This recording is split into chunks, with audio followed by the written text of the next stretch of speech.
जय हिंद दोस्तों।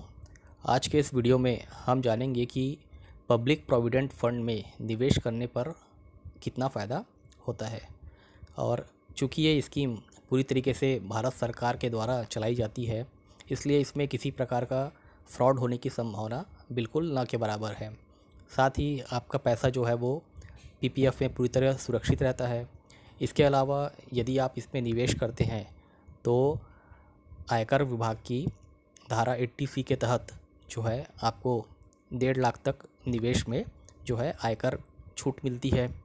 साथ ही मैच्योरिटी के समय आपको जो अमाउंट मिलता है वो अमाउंट भी पूरी तरीके से आयकर से मुक्त रहता है। और इसके अलावा और भी अन्य बहुत से इसमें आपको लाभ मिलते हैं। और ये स्कीम जो होती है वो 15 वर्षों की होती है और इसमें मिनिमम 500 रुपये और अधिकतम जो है 1.5 लाख तक जमा कर सकते हैं। और इस पे आप इंस्टॉलमेंट के रूप में भी जमा कर सकते हैं, हर महीने भी जमा कर सकते हैं, चाहे तिमाही में जमा कर सकते हैं, छमाही में, या सीधे एक मुश्त आप इसमें रकम जमा कर सकते हैं। तो चलिए हम इसका निवेश को अच्छे से समझते हैं।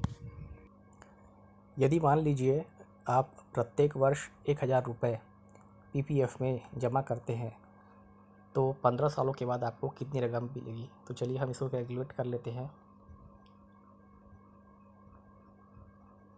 तो आपके द्वारा 15 सालों में लगभग 15,000 रुपये निवेश किए जाएंगे, जिसमें 7.1% के ब्याज दर के हिसाब से आपको 12,121 रुपये 40 पैसा ब्याज बनेगा। और जो पूरी रकम 15 साल के बाद आपको मिलेगी वो रहेगी आपकी 27,121 रुपये 40 पैसे।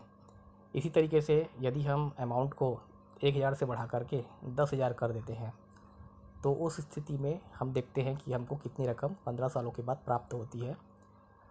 तो आपके द्वारा 15 सालों में कुल 1,50,000 रुपये जमा होंगे, जिसमें से इंटरेस्ट जो है आपका बनेगा 1,21,213 रुपये।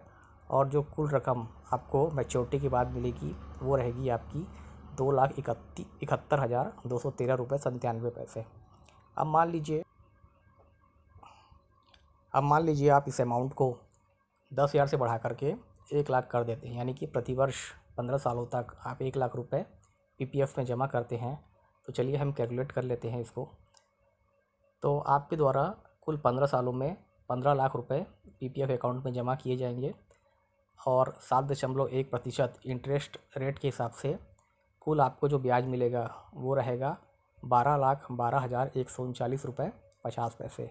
तो इस तरीके से आपके जो पीपीएफ अकाउंट में मैच्योरिटी के समय जो रकम रहेगी वो रहेगी 27,12,139 रुपये 50 पैसे।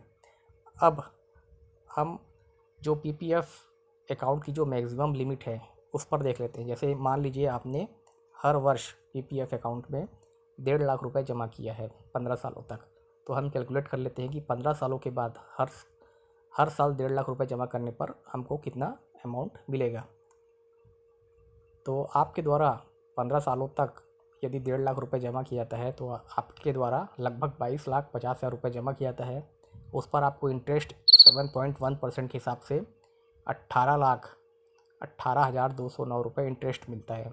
और जो मैच्योरिटी के बाद आपको जो पीपीएफ अकाउंट में जो कुल रकम मिलेगी वो रहेगी 40,68,209 रुपये। इसके अलावा पीपीएफ जो अकाउंट है इसे आप केवल पोस्ट ऑफिस में ही नहीं बल्कि बैंक में भी इस अकाउंट को खुलवा सकते हैं। साथ ही इस अकाउंट को एक स्थान से दूसरे स्थान तक आप ट्रांसफ़र भी करवा सकते हैं, यानी कि एक पोस्ट ऑफिस से या एक बैंक से दूसरे बैंक में ट्रांसफ़र ये हो सकता है। इसके अलावा पीपीएफ अकाउंट में जो ब्याज की दर है वो हर तिमाही में उसकी समीक्षा की जाती है, यानी कि इसमें ब्याज जो है परिवर्तनशील रहता है। तो उम्मीद करता हूँ दोस्तों आपको ये मेरा वीडियो पसंद आया होगा। धन्यवाद। जय हिंद।